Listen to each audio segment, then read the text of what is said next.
Il s'appelle Fabrice d'Almeida. Il a écrit Génie du mal de Judas. Ça remonte à Trump, c'est aujourd'hui. On plonge dans l'histoire de la noirceur humaine. Alors juste, les salauds aussi font l'histoire. Bonjour Fabrice. Bonjour, bonjour à tous. On va vous reprocher, Fabrice, d'avoir mis dans la même liste Hitler, Judas, Marc Dutroux et Donald Trump quand même. Oui, non, parce que le mal, il est multiforme. Alors évidemment, il y a les grands tueurs, les grands massacreurs, les Gengis Khan, les Hitler, les Staline, effectivement. Mais il y a aussi d'autres figures qui font le mal, des super grands escrocs, comme Ponzi. Vous savez, celui qui a fait la pyramide de Ponzi, on a oublié. Mais c'est un homme qui avait réussi à pomper aux Américains 15 millions de dollars avant de se faire arrêter et de fuir en Italie. Et puis, il y a les grands menteurs.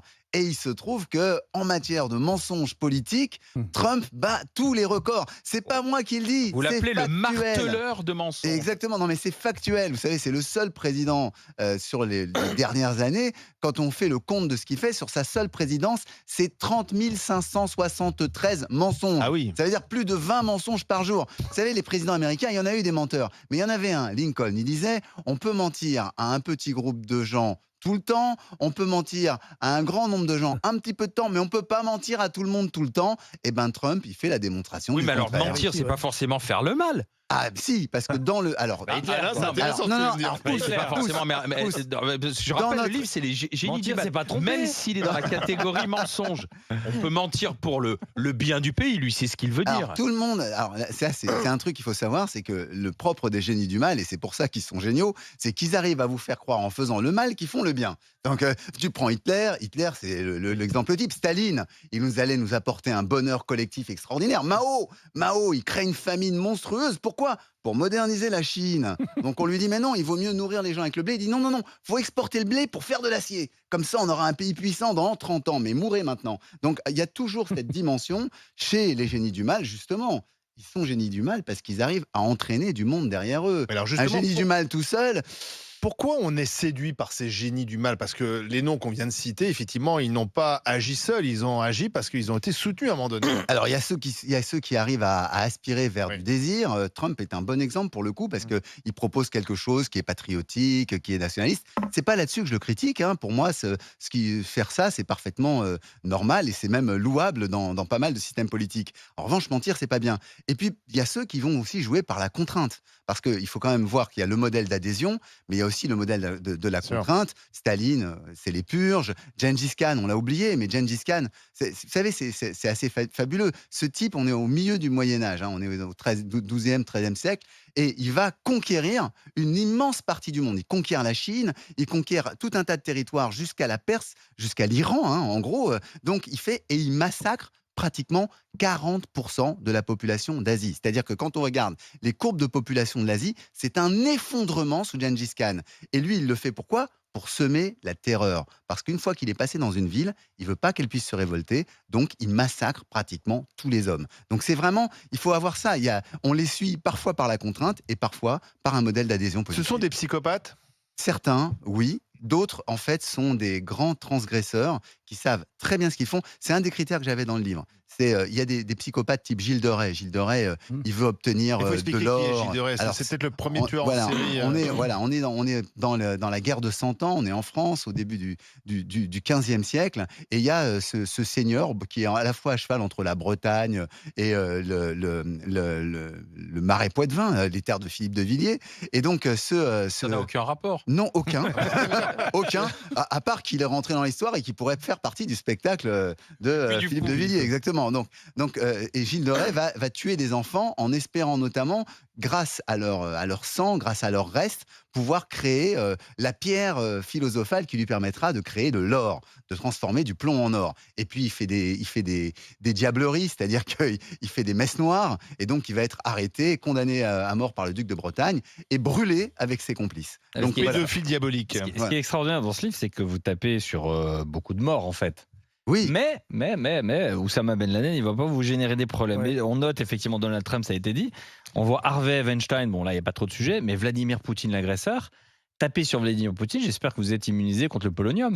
Oui. Non, mais Poutine, je le prends aussi j'allais dire, pas pour l'ensemble de son œuvre, mais pour ce en Elle est pas quoi il finie. est très spécifique et caractéristique, c'est la dimension de l'agression, c'est l'usage de l'agression. Comment il s'en est servi en Tchétchénie, comment il s'en est servi en Afrique, Hmm. et comment il s'en sert aujourd'hui en Europe, avec toujours la même stratégie. Mais lui aussi, il vend aux Russes la grande Russie, et donc il y a C'est toujours des cette menteurs, quoi. dimension. C'est tous des menteurs, en fait. Non, c'est des manipulateurs. Bah, il Euh, manque quelques le- leaders asiatiques, Kim Jong-un, etc. Alors, j'ai pas mis Kim Jong-un. Alors, c'est toujours le problème, c'est que je voulais pas non plus faire un livre parce Vous que n'avez pas trop d'ennemis d'un coup, quoi. non, c'est pas ça. C'est que je veux des gens qui soient en quelque sorte des initiateurs. Et c'est plutôt Kim Il-sung qu'il aurait fallu prendre, c'est-à-dire le grand-père, parce que c'est lui qui a un peu créé la dynastie. C'est vrai. Mais en même temps, ce qu'il Après la fait, guerre de ce Corée. qu'il fait n'est pas tellement plus que Mao. Donc, j'allais pas reprendre un dictateur de plus. Des dictateurs, il y en a eu beaucoup dans l'histoire de l'humanité. Donc, j'ai essayé aussi dans ces histoires de repérer des personnages qui sont particulièrement innovants dans le mal. C'est pour ça que chacun de ces textes peut se lire en regardant à la fois la trame de cette histoire mondiale du mal et en même temps, c'est plein de petites histoires. C'est pour ça que c'est pas un livre désespérant, j'espère. C'est parce qu'il y en a qui sont presque comiques. Je veux dire, Ponzi, moi j'adore le type à la fin de sa vie. Il y a un journaliste qui vient le voir. Il est malade, il est au Brésil, il est vieux et il dit au mec mais je suis encore très très riche. Là, je vais me reprendre. Dans quelques jours, je sors de l'hôpital et je vais me lancer dans des nouvelles affaires. Tu savais, j'ai toute une fortune cachée. Le journaliste écoute, il fait un peu baba. En fait, le type, il a que 100 $. Il est dans un hôpital public et il meurt une semaine plus tard. Il Oui. est pauvre. Joël Dagosseri. J'ai trouvé très intéressant le titre Les génies du mal. Et ma question, c'est qu'est-ce qu'ils ont de si génial, on va dire, en termes de stratégie? Est-ce qu'il y a des points communs? C'est-à-dire, est-ce que ce sont des grands stratèges, par Ouais. exemple? Et quels sont les points communs? Même si, alors, le mal n'est pas le même à chaque fois, mais quelle est la stratégie commune, en fait? Alors, il y a un truc que je trouve que beaucoup d'entre eux ont, c'est qu'ils sont capables d'inventer un monde, de créer une réalité parallèle. Il y a un personnage que j'ai mis dans le livre qui est un responsable de secte, un créateur de secte, l'Ordre du Temple, qui s'appelle Jim Jones, qui est un Américain. Et il a réussi, alors que le type, il se fait passer pour un pasteur. Il a été, en fait, oui, pasteur évangélique, mais en même temps, il a été membre du Parti communiste américain. Il est marxiste. Donc, il fait une espèce de synthèse complètement délirante. Et il réussit à convaincre des gens de le suivre pour s'installer dans un village en Guyana, vous savez, juste à côté du Brésil et de la Guyane française. Et il va les installer là-bas. Et à un moment donné, les choses dérapent. Il tue un sénateur américain quand même, hein, qui venait pour visiter le village, pour voir dans quel état c'était. Et résultat, il va pousser les membres de sa secte à se suicider en disant la vie, elle est douloureuse, elle est pas bonne. La mort, vous serez heureux. Ah, ça fait Donc partie il des a sectes, réussi. hein. Voilà. Et c'est un peu, vous savez, c'est un Une peu affaire comme qui avait beaucoup choqué à l'époque. Avec Exactement. on se souvient de ces photos de Ouais. tous ces Ouais. adeptes. Les corps, Vous allez étendu, pouvoir faire un étendu. deuxième volume. Hein, Ah, des mais- génies du mais mal. je pense que vous êtes comme moi, vous avez- Castro et C'est compagnie. vrai. Il y Vous a avez il y a dû un aimer temps comme ça. cette chanson des Innocents, un homme extraordinaire, où ils disent: on se souviendra de ceux qui commettent un crime un jour, de tous ces chasseurs de primes, et puis d'oublier la vie d'un homme extraordinaire. J'ai C'est une question. exactement ça. C'est Est-ce que exactement vous ça. pouvez me citer 10 personnages extraordinaires qui ont changé le monde? Personnages extraordinaires qui ont changé le monde, évidemment. Il y a Gandhi à 10. Bon, non, mais vous voyez, on ça n'y va être arrive pas, fastidieux. c'est Non, ça mais qui ça est va Il y en a être peut-être pas 10. Non, mais 10, Nelson, on va en Mandela. trouver, mais ça va être un peu Vous êtes fastidieux. historien, il y en a- Mais- et vous Non, non. m'avez cité Non, un. j'ai commencé par en citer un. Il m'intéresse, Gandhi, parce que j'ai mis son assassin dans le livre. Mm. Ah oui. Parce Et que j'ai je vu, trouve que ouais. le type qui tue Gandhi, c'est quand même, pour faire le mal, c'est quand même. Il y a J'ai mis Mandela. l'assassin de Socrate.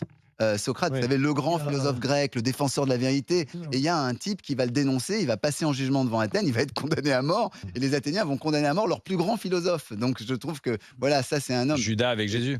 Alors, Judas, est-ce que Judas est un grand homme? On peut en discuter, mais Jésus, Mais il oui. l'a tué, mais il l'a tué, il l'a Non, fait mais- condamner. Voilà, donc Cela- tu vois, progressivement, on en est déjà à 3. Donc voilà, dit, il y a- finalement, tous non, on va on tous en ceux qui ont trouvera- on en trouvera avec incarné- Stéphane Manigold. tous ceux qui ont incarné le mal aussi, ils sont passés dans les expressions populaires aussi, c'est ça. Oui, bien Et ils sûr. sont entrés dans l'histoire, dans le Exactement. vocabulaire. Exactement. Quand on parle de Fouquier-Tinville, par Bravo. exemple, Oui. Ouais. le français, Ou c'est Judas. devenu. Exactement. Judas pour le traître. Fouquier-Tinville, c'est le grand procureur de la Révolution. Voilà. C'est celui qui va être l'accusateur public dans le tribunal révolutionnaire. Et ce qui est génial, c'est qu'on a publié au 19e siècle ces grandes plaidoiries. Et il faut les lire parce que le type, au début, il est sérieux. C'est un vrai juriste qui donne des détails. Il est très factuel.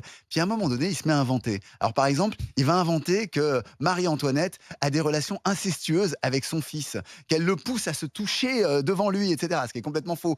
Il y a la comtesse du Barry. La comtesse du Barry veut la faire condamner. Il va dire ah, c'est la maîtresse de notre plus grand ennemi, le ministre anglais William Pitt. Donc en gros, il invente une liaison amoureuse entre la du Barry et William Pitt. Elle a Donc buté le trop de type, canards. voilà, le type, il va à fond. Et donc évidemment, à son tour, il se retrouve devant le tribunal révolutionnaire parce que la révolution dévore ses enfants. Et là, il dit, mais c'est pas moi, c'est pas de ma faute, je n'ai fait qu'obéir aux ordres. Et je trouve ça magnifique, si vous voulez, parce que On te les cavale. exactement, Mais c'est alors, l'étude de, c'est le c'est mal- l'excuse de le Le tellement mal de est tueurs. né quand même il y a très très longtemps parce que ça démarre avec le premier, c'est moins 1728 avant Jésus-Christ. Hein. Voilà, j'ai voulu organiser le livre chronologiquement parce qu'en fait, la conception qu'on a du mal, en fait, elle a évolué Oui. dans les différentes sociétés. Pour les Aztèques, par exemple, arracher les ongles d'un enfant esclave pour le faire pleurer, c'était signe qu'on allait avoir une belle pluie. Ah Donc oui. je dis ça Ah parce ouais. que les critères évoluent Oui, Ah oui, bien Moi, sûr. j'aime au- bien au les, fil les des sociétés. qualificatifs, Voilà. justement. Mais effectivement, il En faut une moins période de naissance du mal. 1728, vous qualifiez Jiggy, le débauché. Oui, parce qu'en fait, il est considéré comme le pire des empereurs chinois. Pourquoi? Parce que derrière lui, sa dynastie s'effondre. Donc, faire s'effondrer une dynastie, il faut quand même être doué. C'est-à-dire que ça fait un siècle que sa famille gouverne, tout va bien, et lui, il arrive, il prend une maîtresse qui le pousse à faire des trucs complètement dingues. Tendance à l'époque. Voilà. maîtresse. Non, mais c'est elle qui le pousse. Donc, oui. en fait, c'est même pas lui qui décide. Il se trompe complètement. Il fait torturer des nobles. Il exile l'essentiel. Il détruit le système agraire de son époque. Donc, c'est vraiment le gars qui, pour faire la fête, eh bien, rate tout. On Et c'est pourrait- César pour est dans ça la liste. César est dans la liste. non, j'ai pas mis César. Ah, il J'ai faut faire j'ai- un j'ai mis Néron. Ah, Néron. J'ai mis Néron Ouais, c'est parce pas que mal. quand même, il assassine son frère, il assassine sa mère. Bon, je veux dire, il a quand même un beau palmarès. Et, Vous allez pouvoir et il faire peut- une encyclopédie, je pense. hein. Exactement. Et ils ont fait l'histoire. Alors, c'est le il générique, parce qu'il y a des femmes aussi. Oui, générique. Oui, il y a des femmes. Alors, il y a quand même moins de femmes que d'hommes. Alors, on peut discuter, hein, mais c'est Ah bon comme en termes de délinquance. Délinquance sexuelle, vous savez que c'est seulement 4% de femmes. Hum. Et puis, en gros, les atteintes aux biens aux personnes, c'est entre 15 et 20% de femmes. Donc, voilà, dans le livre, il y en a. J'aurais aimé atteindre la parité. Malheureusement, j'ai pas trouvé. J'en ai C'est pas dommage. trouvé autant. J'en ai trouvé quand même à peu près 20%. Mais il n'y a pas beaucoup de Qui Français. sont-elles, ces femmes? Attends, les femmes. Ah, il y a des empoisonneuses, il y a une femme de chef d'État. J'aurais pu en mettre plusieurs, mais j'ai pas voulu exagérer. J'ai mis Madame Assad parce que Madame Assad, elle avait un côté au départ tellement extraordinaire. Elle était présentée un petit peu comme la parfaite éducation, la remarquable intelligence. Elle était avec un mari médecin. Et puis, à un moment donné, arrive la répression. Et là, l'image change. Et ce qu'on apprend du fait qu'elle commande des chaussures sur Internet en pleine répression, qu'elle fait ses courses à Paris pendant que les gens se font tuer dans la rue. Bon, ça crée un contraste, mais il y en avait me d'autres que rappelle j'aurais pu quelqu'un, mettre, ça. comme Madame Marcos. Il y en a une qui a fait l'objet d'une adaptation en série sur Netflix. C'est Griselda Blanco. Oui, c'est vrai que. Alors, Griselda Blanco, elle est. Faut expliquer ce Ouais, que c'est. c'est un personnage extraordinaire parce que c'est une des narcotrafiquantes qui démarre toute jeune colombienne. Elle a rien. Elle va s'installer aux États-Unis. Aux États-Unis, elle va créer un des meilleurs, un des plus importants gangs de la coke et elle va ordonner des exécutions et elle va elle-même en faire un certain nombre, dont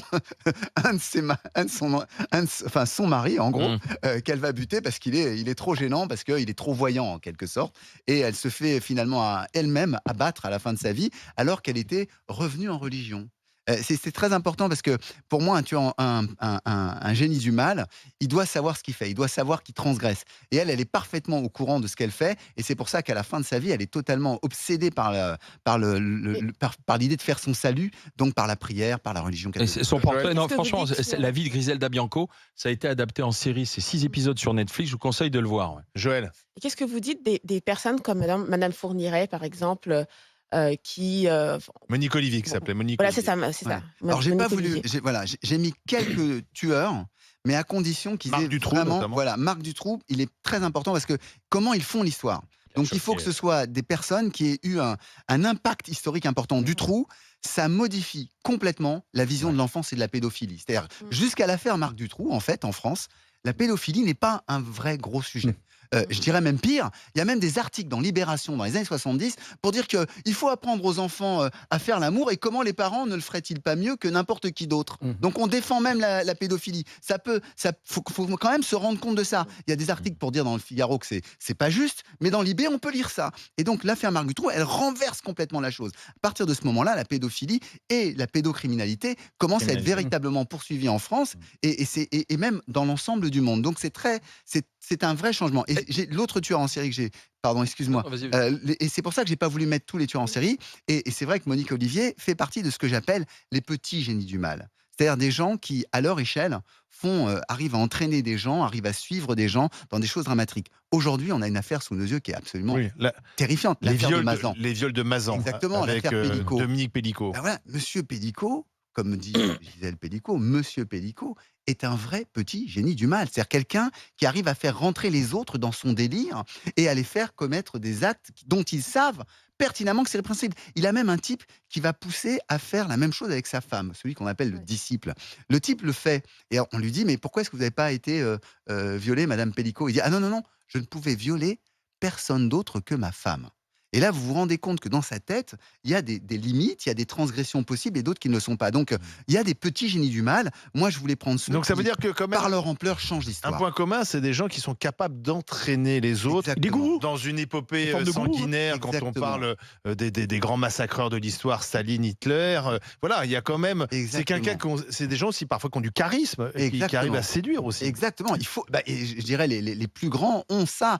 Et ils savent très bien calculer au millimètre le rapport de force avec l'autre. C'est des manipulateurs. Le gourou aux États-Unis qui a fini à enfermer, où le FBI est intervenu, où tout le monde est mort. David Koresh. C'est énorme. Ouais, c'est énorme. C'est exactement ça. C'est un petit Jim Jones. Les gens. Ah, c'était Waco au Texas. Waco, exactement. Waco, c'est 50 morts. Non, mais Waco, c'est 50 morts. Jim Jones, c'est 914 morts au Guyana. Donc c'est énorme. C'est pousser des gens à se suicider. Et il leur dit, buvez le cyanure, comme ça vous allez mourir vite, il n'y aura pas de problème. Et vous dites, Fabrice, dans ce livre, cadavres tordus. C'est trop facile, vous écrivez dans ce livre, c'est trop facile de les traiter de monstres, parce que ça veut dire qu'ils ne seraient pas humains, en fait, qu'ils seraient loin de nous. Or, ils ont de l'humanité. Parfois, au départ, c'est des gens qui ressemblent pas, à des gens normaux et qui, finalement, au fond d'eux, ont ce mal et qui vont faire le mal aux autres. Donc, on n'est jamais à l'abri d'un nouveau génie du mal. Ça ne s'arrête jamais. Exactement. Et de dériver progressivement. J'ai mis dans le livre une Rwandaise. Vous savez, le génocide du Rwanda, 1994.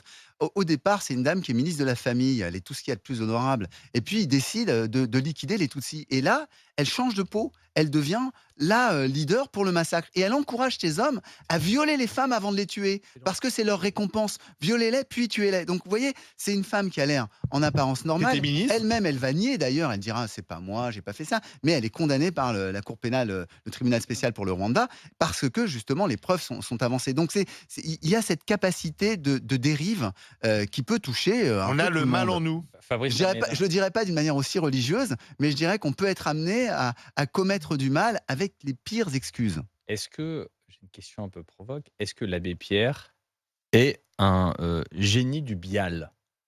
Bien mal. En tout cas, moi, c'est une affaire qui m'a énormément troublé. Parce que comme tout le monde, on était très admiratifs de cet homme, on n'était pas au courant. Et donc, c'est pour ça que je l'ai mis à la fin du livre en disant, pour moi, et c'est génial cette expression que vous venez de trouver, parce que pour moi, il fait partie de ce qu'on appelle la zone grise. C'est-à-dire c'est quelqu'un quand même, il laisse derrière lui une œuvre avec Emmaüs, une œuvre de solidarité humaine qui est étonnante. Mais en même temps, il y a ces crimes qu'il a accomplis qui ternissent la chose. Et dans notre histoire, il y a beaucoup de moments où on a des personnages qui sont un peu intermédiaires. Pétain, c'est typique. Pétain, au début de la guerre, c'est le héros. Quand il fait l'armistice, on pense qu'il va peut-être sauver quelque chose de la France. Puis et puis 2 ans plus tard, il y a le franchissement de la ligne de démarcation, il continue de suivre les Allemands, il prend le statut des Juifs en octobre 1940. Bref, il est dans cette zone intermédiaire où on a du mal à distinguer ce qui est absolument le mal. Et moi, je voulais que ce soit clair. Pour montrer en fait une chose, c'est qu'il y a des constantes dans le mal et que nous avons des choses en commun avec les gens de l'Antiquité. Le type qui dénonce Socrate, qui lui fait son procès alors que Socrate il défend l'idée de la vérité, l'idée qu'il y a une vérité absolue, eh bien ce type-là, je pense qu'il peut encore parler aujourd'hui. Merci Fabrice d'Almeida, Les génies du mal, comment ils ont fait l'histoire aux éditions Plomb. Merci d'être passé par la case GG, la case Grande Gueule.